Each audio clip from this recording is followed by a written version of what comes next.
Bismillahirrahmanirrahim. Assalamu alaikum, dear students of class 5th. Welcome back to online classes. Today we are going to study Smart Social Studies at page number 12. Pakistan, Afghanistan. The Islamic Republic of Afghanistan is a non-coastal country. Non coastal country हम किसे कहते हैं? A country bordered on all sides by other countries. ऐसी country जिसके चारों अतराफ में और भी कंट्रीज़ हों उसको हम क्या कहते हैं? Non coastal country. यानी उसके किसी भी तरफ कोई सी या कोई रिवर वगैरह नहीं है. Located in south central Asia, और ये सेंट्रल एशिया की जनूबी जानिब वाक़ है. इस लाइन में आप अंडरलाइन करेंगे रिपब्लिक को, अफ़गानिस्तान को और नॉन कोस्टल कंट्री को. The border between Pakistan and Afghanistan is known as the Durand Line, named after Sir Mortimer Durand. Pakistan और अफ़गानिस्तान के दरमियान जो बॉर्डर है उसे हम क्या कहते हैं? Durand line. और इसका नाम किस बेस पे रखा गया था? एक आदमी था, एक शख्स था, सर मोर्टाइमर ड्यूरंड, उनके नाम पर इसका नाम रखा गया था. इस लाइन में आप अंडरलाइन करेंगे ड्यूरंड लाइन को और सर मोर्टाइमर ड्यूरंड को. The border was demarcated in November 1893 after an agreement between Afghanistan and the British Empire. अंग्रेज़ों और अफ़गानिस्तान के दरमियान एक मुआहिदा हुआ था जिसकी बुनियाद पर ड्यूरंड लाइन जो है उसकी हदबंदी की गई थी 1893 में. इस लाइन में आप अंडरलाइन करेंगे एग्रीमेंट को, डिमार्केटेड किसे कहते हैं? हदबंदी करना, यानी कोई हद मुकर्रर करना, और ब्रिटिश एम्पायर को.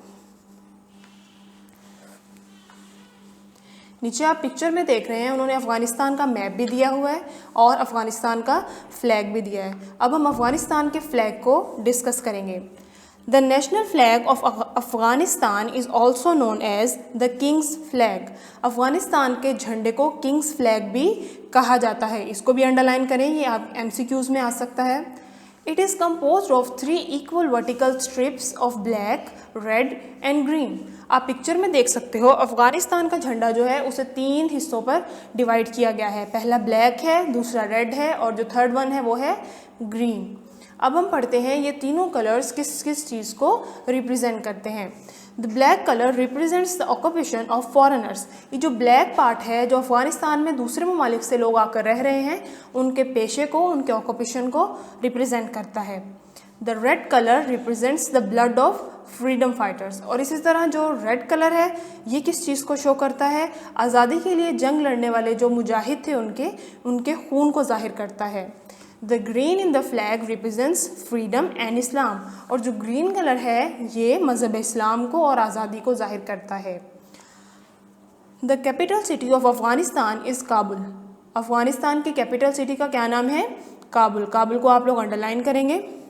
जैसे पाकिस्तान का कैपिटल क्या है? इस्लामाबाद, इसी तरह से अफ़गानिस्तान का कैपिटल सिटी काबुल है. Some other famous cities being Jalalabad, Herat, Ghazni and Kandahar which is famous for its Kandahari pomegranate, जो कि एक फ्रूट है. अब पहले उसने हमें अफ़गानिस्तान की कैपिटल के बारे में बताया जो कि काबुल है, और उसकी कुछ फेमस सिटीज़ कौन कौन सी हैं? जलालाबाद, हैरत, गजनी, कंधार. और जो कंधार शहर है वो वहाँ के कंधारी पोमीग्रेनेट किससे कहते हैं हम? अनार को, उसकी वजह से मशहूर है. इस लाइन में आप लोग अंडरलाइन करेंगे कंधारी पोमीग्रेनेट को, जलालाबाद को, Herat, Ghazni and Kandahar. The people of Afghanistan are known as Afghanis. Afghanistan के लोगों को क्या कहते हैं? अफ़गानी कहते हैं. जैसे पाकिस्तान के लोगों को पाकिस्तानी कहा जाता है. Pashto and Dari are the 2 official languages of Afghanistan. Afghanistan में बोली जाने वाली 2 ज़ुबानें कौन कौन सी हैं? पश्तो और दरी. ये 2 ज़ुबानें हैं जो अफ़गानिस्तान में बोली जाती हैं. The currency of Afghanistan is called Afghan Afghani. जैसे पाकिस्तान की करेंसी रुपीज़ है तो अफ़गानिस्तान की करेंसी को हम क्या कहते हैं? अफ़गान अफ़गानी कहते हैं. पिक्चर में देखें पर्शियन स्टाइल अफ़गान रग, ये उनका एक कारपेट है, वो उन्होंने दिखाया हुआ है, अपने कल्चर का पार्ट है, वो उन्होंने शो किया हुआ है. और इसी तरह खैबर पास कनेक्टिंग पाकिस्तान एंड अफ़गानिस्तान. खैबर पास की पिक्चर है जो कि पाकिस्तान और अफ़गानिस्तान को आपस में जोड़ती है. जी तो स्टूडेंट्स, आज हमने पाकिस्तान और अफ़गानिस्तान रिलेशनशिप्स के बारे में पढ़ा, उनके फ्लैग के बारे में और उनकी करेंसी के बारे में, उनके मैप के बारे में सब कुछ पढ़ा. आपने इसे अच्छे से रीड करना है और डिफ़िकल्ट वर्ड्स को अपनी नीट कॉपी पर बहुत खूबसूरत से अच्छा सा करके लिखना है। ओके स्टूडेंट्स, अल्लाह हाफिज़।